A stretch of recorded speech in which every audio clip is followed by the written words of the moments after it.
बिस्मिल्लाहिर्रहमानिर्रहीम। Dear students, आज हम नेक्स्ट टॉपिक स्टार्ट करेंगे बायोलॉजी का, और इस टॉपिक का नाम है levels of biological organisation. Biological organisation को स्टडी करने से पहले हम थोड़ी सी बात कुछ बायो एलिमेंट्स की करेंगे कि बायो एलिमेंट्स क्या होते हैं। जानदारों के अंदर, लिविंग ऑर्गेनिजम्स के अंदर हर वक्त मुसलसल बहुत सारे बायोकेमिकल रिएक्शंस वकूफ़ पज़ीर हो रहे होते हैं। बहुत सारे केमिकल रिएक्शंस जानदारों के जिस्मों के अंदर चल रहे होते हैं, और उन रिएक्शंस को चलाने के लिए उन रिएक्शंस में जो हिस्सा लेते हैं एलिमेंट्स, उनकी तादाद, टोटल जो तादाद है नेचुरल एलिमेंट्स की जो हमारी इस दुनिया में पाए जाते हैं वो 92 नेचुरल एलिमेंट्स हैं। उनमें से कुछ ऐसे एलिमेंट्स हैं जो लिविंग ऑर्गेनिजम्स की बॉडी को बनाने में रोल प्ले करते हैं। तो वो एलिमेंट्स जो लिविंग ऑर्गेनिजम्स की बॉडी को बनाने में रोल प्ले करते हैं उनको हम कहते हैं बायो एलिमेंट्स। बायो एलिमेंट्स हम इसको डिफाइन कर सकते हैं। The elements which take part in the formation of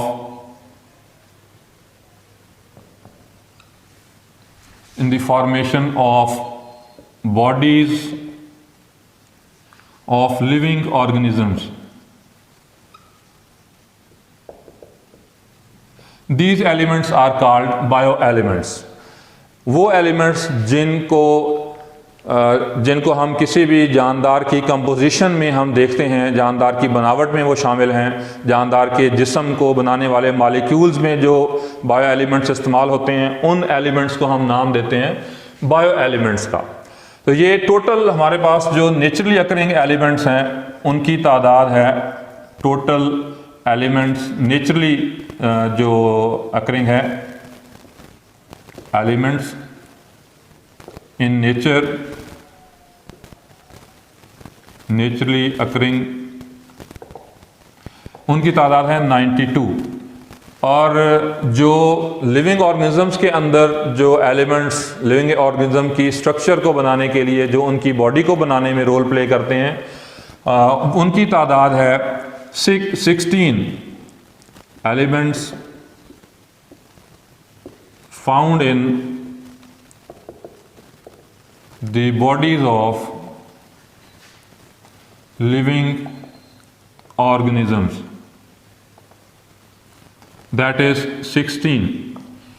अब ये जो 16 एलिमेंट्स हैं, अगर हम ह्यूमन की बॉडी की कंपोजिशन की बात करते हैं तो ये 16 एलिमेंट्स जो हैं इनको हम दो बड़ी कैटेगरीज में डिवाइड करते हैं। इन एलिमेंट्स को हम कहते हैं bio elements. These are called bio elements, and these bio elements are divided into two categories depending on the percentage which is found in the body of living organisms. Some elements are called major elements, major bio elements, which make up almost 99% of the body weight of humans.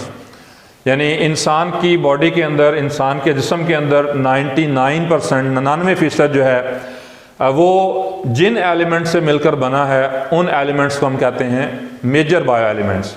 और ये तादाद में 6 हैं। These are 6 elements या 6 bio elements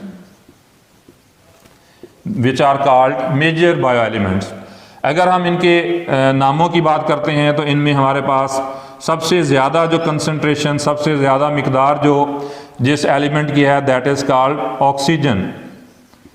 oxygen की composition ये living bodies के अंदर 65% बाई मास हमारी बॉडीज़ के अंदर ऑक्सीजन पाया जाता है।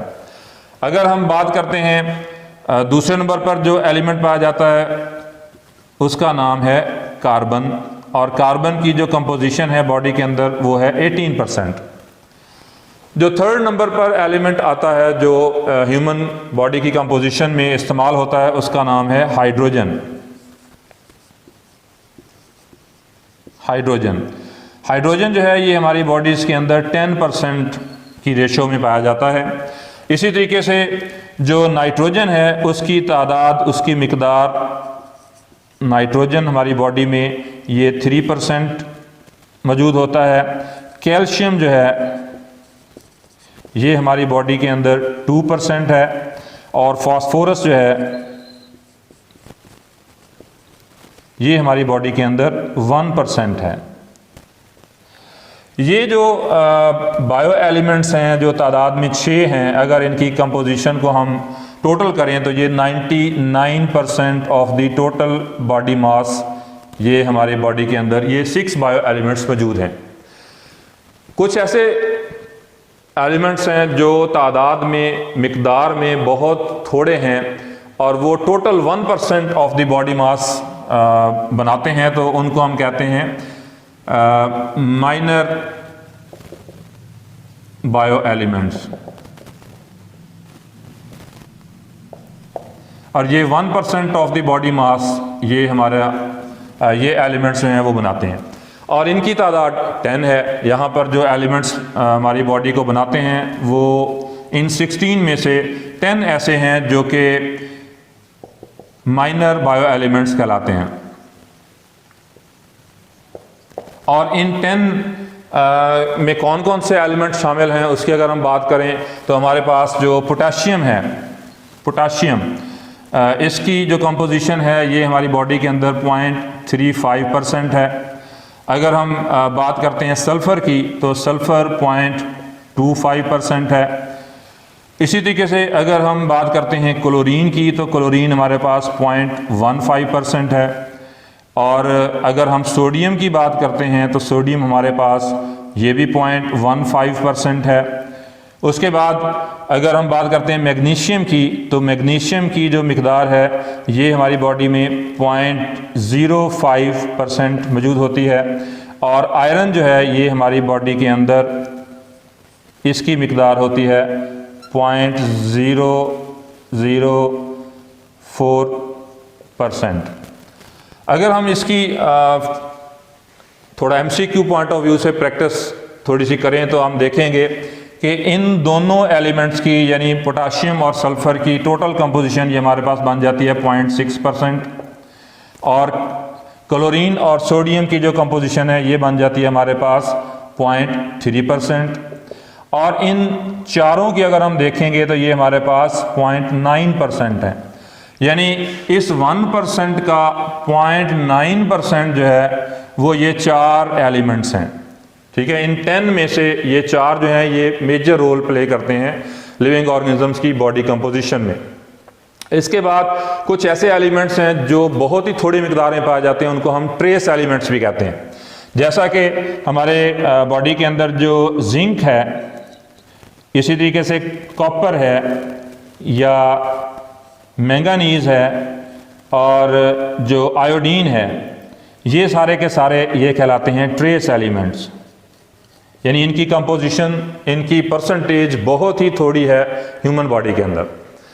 तो ये सारे एलिमेंट्स हैं जो हमारी बॉडी या ह्यूमन बॉडी को बनाने में रोल प्ले करते हैं, और ये तादाद में 16 बायो एलिमेंट्स हैं।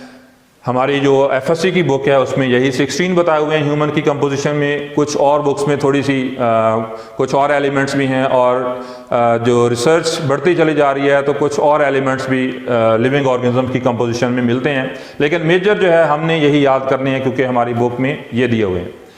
अब यहाँ पर जो 92 टोटल नेचुरली अकरिंग एलिमेंट्स हैं उनमें से सिर्फ 16 ही क्यों रोल प्ले करते हैं लिविंग बॉडीज़ को बनाने में, तो इसका जो जवाब है थोड़ा सा हम अगले चैप्टर में पढ़ेंगे कि इन एलिमेंट्स के अंदर कुछ ऐसी क्वालिटीज़ पाई जाती हैं जो दूसरे एलिमेंट्स में नहीं पाई जाती। इस वजह से यही एलिमेंट्स जो 16 हैं तादाद में, ये जानदारों का जिस्म बनाने में इम्पॉर्टेंट रोल प्ले करते हैं। मसलन आप कार्बन के बारे में थोड़ा सा पढ़ेंगे अगले चैप्टर्स में जाकर, इसकी कुछ क्वालिटीज़ को पढ़ेंगे जिसकी वजह से ये सेंट्रल रोल प्ले करता है जितने भी लिविंग ऑर्गेनिजम्स के अंदर मॉलिक्यूल बनते हैं उनको बनाने में। मसलन अगर आप प्रोटीन्स को देखते हैं, कार्बोहाइड्रेट्स को देखते हैं, लिपिड्स को देखते हैं, तो हमें वहाँ पर जो सेंट्रल एलिमेंट दिखाई देता है वो कार्बन होता है, ठीक है। तो इसी तरीके से ऑक्सीजन, हाइड्रोजन, नाइट्रोजन सारे ये स्पेशल प्रॉपर्टीज़ की वजह से ही ये लिविंग ऑर्गेनिजम्स की बॉडी को बनाने में अपना रोल प्ले करते हैं। तो थोड़ा सा इस कंपोजिशन को आपने जहन में रखना है। आगे जब हम लेवल ऑफ ऑर्गेनाइजेशन की बात करेंगे तो उसमें हम देखेंगे कि अगर हम कहीं किसी एलिमेंट को, एटम को स्टडी कर रहे हैं तो हम कौन से लेवल को स्टडी कर रहे हैं, और एटम के अंदर जो दूसरी छोटी सब एटॉमिक पार्टिकल्स हैं उनको भी हम स्टडी कर सकते हैं। बायोलॉजी के अंदर हम किसी भी लिविंग ऑर्गेनिज्म को हम डिफरेंट लेवल्स पर स्टडी करते हैं। हम किसी भी ऑर्गेनिज्म को सेल लेवल पर भी स्टडी कर सकते हैं, सेल से भी छोटे लेवल पर जाकर देख सकते हैं, स्टडी कर सकते हैं। जैसा कि हम अगर सेल के अंदर पाई जाने वाली स्ट्रक्चर्स को, सब सेलुलर स्ट्रक्चर्स को अगर आप देखते हैं तो उसको भी हम स्टडी कर सकते हैं, और सेल से हायर लेवल पर भी जाकर टिश्यू लेवल पर, और इसी तरीके से हम आगे ऑर्गन और ऑर्गन सिस्टम लेवल पर, इंडिविजुअल लेवल पर भी स्टडी कर सकते हैं। कुछ आइडिया आपने बायोलॉजिकल ऑर्गेनाइजेशन का 9th में पढ़ा था, लिया था, उसी को हम थोड़ा सा अब आगे एक्सटेंड करते हैं कि बायोलॉजिकल ऑर्गेनाइजेशन से मुराद क्या है। बायोलॉजिकल ऑर्गेनाइजेशन से पहले थोड़ी सी एक बात जो बुक में बयान की गई है वो ये बयान की गई है कि जो लिविंग ऑर्गेनिजम्स हैं उनके अंदर एक ऐसा मटेरियल मौजूद है जो कि हाईली स्ट्रक्चर्ड, हाईली ऑर्गेनाइज्ड एक स्ट्रक्चर मौजूद है जिसको हम कहते हैं प्रोटोप्लाज्म। प्रोटोप्लाज्म, और इसका जो मीनिंग है, इसका मतलब है लिविंग मैटर। लिविंग मैटर, तो ये जो लिविंग मैटर है protoplasm, this is highly organised, highly complex structure which make up the bodies of living organisms. ये सेल के अंदर जो साइटोप्लाज्म और न्यूक्लियस है उनको कलेक्टिवली हम प्रोटोप्लाज्म कहते हैं, और ये लिविंग मैटर कहलाता है। ये लिविंग मैटर जो है ये इन्हीं बायो एलिमेंट से मिलकर बना है जिनको हमने पीछे अभी डिस्कस किया है। बायोलॉजिस्ट अपनी आसानी के लिए जो लिविंग ऑर्गेनिजम्स हैं, जानदार हैं, उनको डिफरेंट लेवल्स पर जाकर स्टडी कर सकते हैं। कौन कौन से लेवल्स हैं जिन पर बायोलॉजिस्ट स्टडी करते हैं किसी भी जानदार को, आज हम उसकी बात करेंगे। और आज हम पूरे जो ऑर्गेनाइजेशनल लेवल्स हैं उनकी हम बात नहीं करेंगे, चंद एक जो लेवल्स हैं उनको हम देखेंगे। अगर हम इसकी तरतीब लिखना चाहें तो हम स्मॉलेस्ट लेवल से स्टार्ट करेंगे। तो हम पहले बात करेंगे सब एटॉमिक और सब एटॉमिक एंड एटॉमिक लेवल। किसी भी अगर हम मैटर को देखते हैं, living things are also composed of matter. आपने मैटर की डेफिनेशन पढ़ी हुई है, anything which occupy space and have mass that is called matter. तो लिविंग ऑर्गेनिजम्स जो हैं ये भी मटेरियल थिंग्स हैं, यानी मैटर के बने हुए हैं। All matter is composed of atoms. तमाम मैटर जो है वो एटम से मिलकर बना है, और एटम जो है पहले ये ख्याल किया जाता था स्मॉलेस्ट और indivisible particle of matter is called atom. लेकिन आज हम जानते हैं, आप जानते हैं कि एटम को भी हम छोटे छोटे और पार्टिकल्स में डिवाइड कर सकते हैं, उन पार्टिकल्स में जिनसे मिलकर ये एटम बना है। और वो पार्टिकल्स कौन से हैं उनको हम कहते हैं सब एटॉमिक पार्टिकल्स। और सब एटॉमिक पार्टिकल्स कौन कौन से हैं? वो बहुत सारे हैं, लेकिन यहाँ पर जो मेन हैं उनकी हम बात करते हैं। वो प्रोटॉन है, प्रोटॉन, न्यूट्रॉन और electron. These are the basic sub atomic particles, ठीक है। तो जब हम किसी लिविंग ऑर्गेनिज्म के अंदर, बॉडी के अंदर इनके इलेक्ट्रॉन के बिहेवियर को स्टडी कर रहे हैं, इलेक्ट्रॉन किसी एक एलिमेंट के शेल से निकलकर दूसरे एलिमेंट के शेल में जा रहा है, कहीं किसी एलिमेंट के अंदर किसी मॉलिक्यूल में इलेक्ट्रॉन एक्सेप्ट किया जा रहा है या किसी मॉलिक्यूल से इलेक्ट्रॉन निकल रहे हैं, जैसा कि आपने ऑक्सीडेशन रिडक्शन के रिएक्शंस को पढ़ा है पिछली क्लासेस के अंदर, तो वहाँ पर हम इलेक्ट्रॉन्स के बिहेवियर्स को अगर स्टडी कर रहे हैं तो हम उस वक्त सब एटॉमिक पार्टिकल लेवल पर जाकर स्टडी कर रहे हैं। यानी है तो वो लिविंग ऑर्गेनिज्म है, वो कोई प्लांट हो सकता है, वो कोई एनिमल हो सकता है, कोई भी लिविंग ऑर्गेनिज्म है, लेकिन हम जिस लेवल पर जाकर स्टडी कर रहे हैं वो सब एटॉमिक पार्टिकल्स को हम स्टडी कर रहे हैं, तो इसलिए हम सब एटॉमिक लेवल पर भी जाकर लिविंग थिंग्स को स्टडी कर सकते हैं। इसी तरीके से जो एटम्स हैं, एटॉमिक लेवल जो है या एटम जो है, एटम की डेफिनेशन आप जानते हैं कि जो प्योर सब्सटेंस है उसके अंदर स्मॉलेस्ट पार्टिकल जिसके अंदर जो नंबर ऑफ प्रोटॉन्स हैं वो उन तमाम पार्टिकल्स के अंदर एक जैसे हों, उसको हम एटम कहते हैं। तो जब हम किसी बॉडी के अंदर, जैसा कि अभी हमने पहले बायो एलिमेंट्स की बात की है, अगर हम कहीं एनालिसिस कर रहे हैं, किसी सपोज फिश का हम एनालिसिस कर रहे हैं, उसकी बॉडी कंपोजिशन के अंदर कौन कौन से एलिमेंट शामिल हैं, अगर हम एनालिसिस के बाद देखते हैं कि उसके अंदर कार्बन मौजूद है, उसके अंदर नाइट्रोजन मौजूद है, उसकी बॉडी में फास्फोरस है, उसकी बॉडी के अंदर हाइड्रोजन है, उसकी बॉडी में ऑक्सीजन है, एटसेट्रा, सपोज ये चीज़ें अगर हम किसी ऑर्गन की या किसी जानदार की बॉडी की कंपोजिशन को स्टडी करने के लिए उसके एनालिसिस करके देख रहे हैं, तो अब हम एटॉमिक लेवल पर जाकर उस ऑर्गेनिज्म को स्टडी कर रहे हैं। तो हम किसी भी ऑर्गेनिज्म को एटॉमिक लेवल पर भी जाकर स्टडी कर सकते हैं। तो ये सबसे स्मॉलेस्ट लेवल है, सबसे लोएस्ट लेवल है सब एटॉमिक पार्टिकल का, और उसके बाद ऊपर जो लेवल आ जाता है उसको हम एटॉमिक लेवल ऑफ ऑर्गेनाइजेशन कह देते हैं। अब इससे बढ़कर एटम जो हैं वो किसी भी जानदार की बॉडी के अंदर, ये केमिस्ट्री में भी आपने कॉन्सेप्ट पढ़ा है, कुछ एलिमेंट्स ऐसे होते हैं जो कि अपनी इंडिविजुअलिटी रिटेन रखते हैं, वो किसी दूसरे के साथ रिएक्ट नहीं करते, वो आइसोलेटेड फॉर्म में रह सकते हैं। लेकिन बहुत सारे ऐसे एलिमेंट्स हैं जिनके वैलेंस शेल कंप्लीट नहीं होते, और जब उनके वैलेंस शेल कंप्लीट नहीं होते तो वो अपने वैलेंस शेल को कंप्लीट करने के लिए अपने जैसे या किसी दूसरे एलिमेंट्स के साथ मुख्तलिफ तरीकों के साथ, मुख्तलिफ बॉन्ड्स के साथ एक दूसरे के साथ कोऑर्डिनेट कर जाते हैं, एक दूसरे के साथ जुड़ जाते हैं, और वो कोवलेंट बॉन्ड या आयनिक बॉन्ड बना लेते हैं। तो जब दो या दो से ज़्यादा एलिमेंट्स एक दूसरे के साथ मिलकर कोई कंपाउंड बनाते हैं, तो उस स्ट्रक्चर को, उस पार्टिकल को जिसमें दो या दो से ज़्यादा एलिमेंट्स एक ख़ास रेशो से मौजूद हों, और वो किसी भी मैटर का स्मॉलेस्ट पार्टिकल हो जो अपना जो मेंटेन रखे, अपना जो करेक्टरिस्टिक्स उस कंपाउंड की या उस मैटर की रिटेन रखे या शो करे, उस स्मॉलेस्ट पार्टिकल को हम मॉलिक्यूल कहते हैं। तो हम किसी भी लिविंग ऑर्गेनिज्म को मॉलिक्यूलर लेवल पर भी जाकर,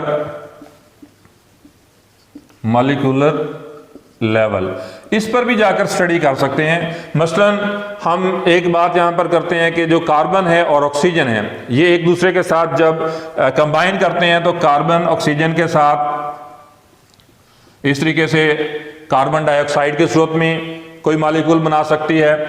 इसी तरीके से वाटर जो है उसमें ऑक्सीजन और हाइड्रोजन के जो एटम्स हैं वो एक दूसरे के साथ कनेक्ट करते हैं, और ये एक स्टेबल जो शेप है या स्टेबल जो स्ट्रक्चर है या पार्टिकल है वो बन जाता है, जिसको हम मॉलिक्यूल कहते हैं। अगर हम कहीं किसी भी जानदार के अंदर मॉलिक्यूल्स को स्टडी कर रहे हैं कि उसके अंदर किस किस किस्म के मॉलिक्यूल्स मौजूद हैं, तो हम जिस लेवल ऑफ ऑर्गेनाइजेशन को स्टडी कर रहे हैं वो है मॉलिक्यूलर लेवल। मसलन किसी बॉडी के अंदर पानी कितना है, उसके अंदर पानी की कंपोजिशन कितनी है, इसी तरीके से प्रोटीन्स कितनी हैं, उसके अंदर कितने परसेंट सेल के अंदर या बॉडी के अंदर प्रोटीन्स हैं, कार्बोहाइड्रेट्स कितने हैं, लिपिड्स कितने हैं, तो ये हम मॉलिक्यूलर लेवल को स्टडी करते हैं। मॉलिक्यूल जो होते हैं इनको अपने साइज के लिहाज से, वो मॉलिक्यूल जो लिविंग ऑर्गेनिजम्स की बॉडी को बनाने में रोल प्ले करते हैं उनको हम कहते हैं bio molecules. Those molecules which take part in the formation of living bodies, those are called biomolecules। ठीक है, बायोमॉलिक्यूल जो हैं इनको हम दो कैटेगरीज में डिवाइड करते हैं। एक को हम कहते हैं माइक्रोमॉलिक्यूल्स और एक को हम कहते हैं मैक्रोमॉलिक्यूल्स। माइक्रो मॉलिक्यूल्स और दूसरी को हम क्या देते हैं मैक्रो मॉलिक्यूल्स। इनमें जो डिफरेंस है वो इनके साइज का और इनके जो मॉलिक्यूलर मास है उसका डिफरेंस है। जो मॉलिक्यूल्स हैं with low molecular mass, low molecular mass, उनको हम कहते हैं माइक्रोमॉलिक्यूल्स। फॉर एग्जांपल कार्बन डाइऑक्साइड है CO2, इसका मॉलिक्यूलर मास कम है। इसी तरीके से वाटर है, मसलन इसका कार्बन डाइऑक्साइड का 44 AMU, जो भी यूनिट आप यूज़ करेंगे, वाटर है इसका 18 है। इसी तरीके से ग्लूकोज है C6H12 और O6, इसका तकरीबन 180 के राउंड अबाउट। तो ये जो लो मॉलिक्यूलर वेट वाले मॉलिक्यूल्स होते हैं उनको हम कहते हैं माइक्रो मॉलिक्यूल्स। थोड़ा सा याद करें बेटा आप अपनी 9th क्लास की बायोलॉजी से, जब आपने वहाँ पर पढ़ा था कि जब हम फूड खाते हैं डाइजेस्टिव सिस्टम के अंदर, जो स्टार्च की सूरत में है, जो प्रोटीन की सूरत में है, जो किसी भी मैक्रो मॉलिक्यूल की सूरत में है, तो हम उसको अपनी बॉडी के अंदर, अपने डाइजेस्टिव सिस्टम के अंदर उसको छोटे छोटे पार्टिकल्स में, छोटे छोटे मॉलिक्यूल्स में तोड़ लेते हैं। और वो छोटे मॉलिक्यूल्स में क्यों तोड़ते हैं? क्योंकि ये छोटे मॉलिक्यूल जो हैं, ये जो बायोलॉजिकल मेम्ब्रेन्स हैं, जैसे विलाई के ऊपर जो सेल्स हैं उनकी जो मेम्ब्रेन है, या ब्लड वेसल्स के इर्द गिर्द जो कैपिलरी वॉल है उस मेम्ब्रेन में से वो आसानी से या तो डिफ्यूज़ हो सकें या उनको एनर्जी लगाकर एक्टिव ट्रांसपोर्ट के जरिए वहाँ से गुजारा जा सके, इसलिए हम उन बड़े मॉलिक्यूल्स को छोटे मॉलिक्यूल्स में तोड़ देते हैं। तो वो छोटे मॉलिक्यूल जो आसानी के साथ बायोलॉजिकल मॉलिक्यूल्स मेम्ब्रेन्स को जो है वो क्रॉस कर जाए, उनको हम कहते हैं माइक्रो मॉलिक्यूल्स। ऐसे ही मैक्रो मॉलिक्यूल्स भी हमारी बॉडी का हिस्सा हैं। वो मॉलिक्यूल्स जिनका मॉलिक्यूलर मास ज़्यादा है, हाई मॉलिक्यूलर मास, वो मॉलिक्यूल जिनका मॉलिक्यूलर मास ज़्यादा है, फॉर एग्जांपल प्रोटीन्स हैं, ऐसे ही स्टार्च है, और इसी तरीके से जो DNA है एटसेट्रा। मसलन DNA आप लोगों ने पढ़ा हुआ है छोटी क्लासेस के अंदर। DNA में आपने पढ़ा था कि ये पॉलीन्यूक्लियोटाइड है, जिसमें हज़ारों लाखों की तादाद में छोटे मॉलिक्यूल जिनको हम न्यूक्लियोटाइड्स कहते हैं, वो एक दूसरे के साथ जुड़कर एक बहुत लंबा मॉलिक्यूल, एक बड़ा मॉलिक्यूल बनाते हैं, जिसको हम DNA कहते हैं। तो इसका मॉलिक्यूलर साइज बहुत ज़्यादा होता है, इसका जो मॉलिक्यूलर मास है वो हज़ारों और लाखों में आता है। मसलन जो प्रोटीन में अगर हम एक बात करते हैं तो हीमोग्लोबिन एक ऐसी प्रोटीन है, हीमोग्लोबिन, ये आप आगे चल के हम इसका नाम पढ़ेंगे, हीमोग्लोबिन, जो कि ब्लड कैरियंग प्रोटीन है, ब्लड उसमें हमारे रेड ब्लड सेल में पाई जाती है। ये हीमोग्लोबिन जो है बेसिकली ये तकरीबन 574 अमीनो एसिड से मिलकर बनी है। 574 अमीनो एसिड जो हैं वो इसको बनाने में हिस्सा लेते हैं। तो इसका जो मॉलिक्यूलर मास बनता है वो तकरीबन 68,000 के करीब जाकर मॉलिक्यूलर मास बनता है। ठीक है, तो ये मॉलिक्यूल जो हैं, ये इनका मॉलिक्यूलर मास बहुत ज़्यादा है, उनको हम कहते हैं मैक्रो मॉलिक्यूल्स। तो लो मॉलिक्यूलर वेट वाले, लो मॉलिक्यूलर मास वाले मॉलिक्यूल्स को हम कहते हैं माइक्रो मॉलिक्यूल्स, और हाई मॉलिक्यूलर मास वाले को हम कहते हैं मैक्रो मॉलिक्यूल्स। ये दोनों तरह के मॉलिक्यूल्स लिविंग बॉडी के अंदर पाए जाते हैं, और ये एक दूसरे के अंदर इंटर कन्वर्टेबल भी होते हैं। जैसे हमारी बॉडीज के अंदर जो ग्लूकोज होता है, ये टूट भी रहा होता है रेस्पिरेटरी प्रोसेस के अंदर, और ये कार्बन डाइऑक्साइड और वाटर में तब्दील हो रहा होता है, हमें एनर्जी दे रहा होता है। फालतू कार्बोहाइड्रेट को हम अपनी बॉडीज के अंदर किसी कार्बोहाइड्रेट में, जैसे ग्लाइकोजन में कन्वर्ट कर लेते हैं। प्लांट्स में अगर चले जाएंगे तो प्लांट्स में वो स्टार्च में तब्दील हो जाता है। तो ये इंटर कन्वर्शन हमारी बॉडीज के अंदर, जानदारों के अंदर होती रहती है। इसके अलावा जो मॉलिक्यूल्स हैं उनको हम दो और कैटेगरीज में भी डिवाइड कर सकते हैं। एक मॉलिक्यूल होते हैं ऑर्गेनिक और एक होते हैं इनऑर्गेनिक। ये दोनों की आपने डेफिनेशंस पढ़ी हुई हैं। Hydrocarbons and their derivatives, those are called organic molecules, and inorganic जो हाइड्रोकार्बन्स और उनके डेरिवेटिव्स हैं उनके अलावा all molecules except hydrocarbons and their derivatives, वो कहलाते हैं इनऑर्गेनिक।